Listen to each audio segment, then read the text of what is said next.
njom ja ne znam kako stoje stvari i šta joj značim ja.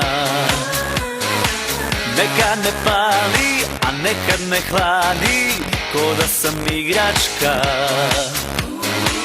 Juče je rekla da me puno voli, danas se toga ne sjeća.